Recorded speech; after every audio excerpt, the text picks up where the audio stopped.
मालिक कौन? एक दिन तेनालीराम मिठाई खरीदने बाजार गया। मिठाई की दुकान के बाहर अनेकों आवारा कुत्ते जमघट लगाए बैठे थे। जो भी मिठाई खरीदने आता था, उन्हें मिठाई के एक दो टुकड़े डाल जाता।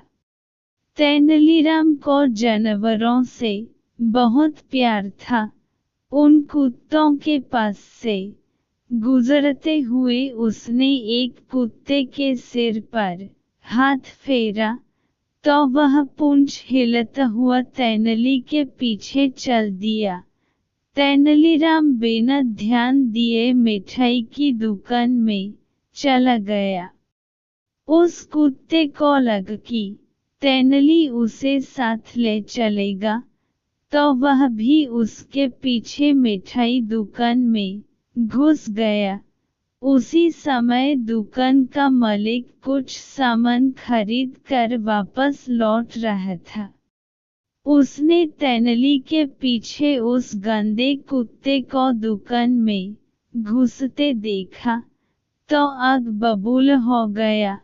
वह चिल्लाकर तेनालीराम से बोला, ओ तेनाली, तुम्हारी हिम्मत कैसे हुई इस गंदे सड़क के कुत्ते को लेकर मेरी दुकान में घुसने की? इसे अभी इसी वक्त यहाँ से भगाओ।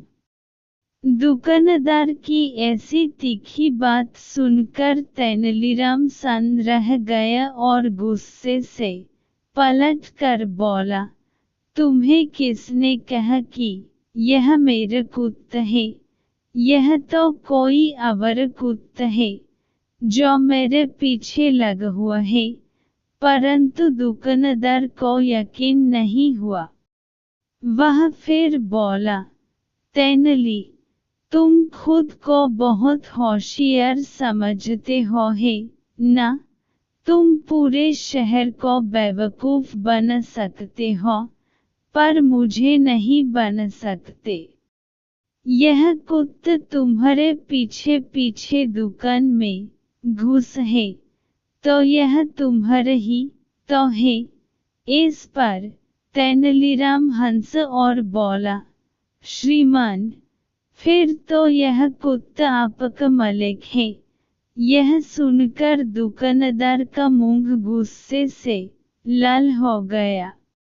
वह जोर से चिल्लाया, क्या मतलब है तुम्हारा? यह कुत्ता मेरा मालिक कैसे हो सकता है? तेनाली ने शांतिपूर्वक समझाया, देखिए श्रीमान, यह कुत्ता मेरे पीछे पीछे दुकान में घुसा, तो आपने मुझे इसका मालिक जाना।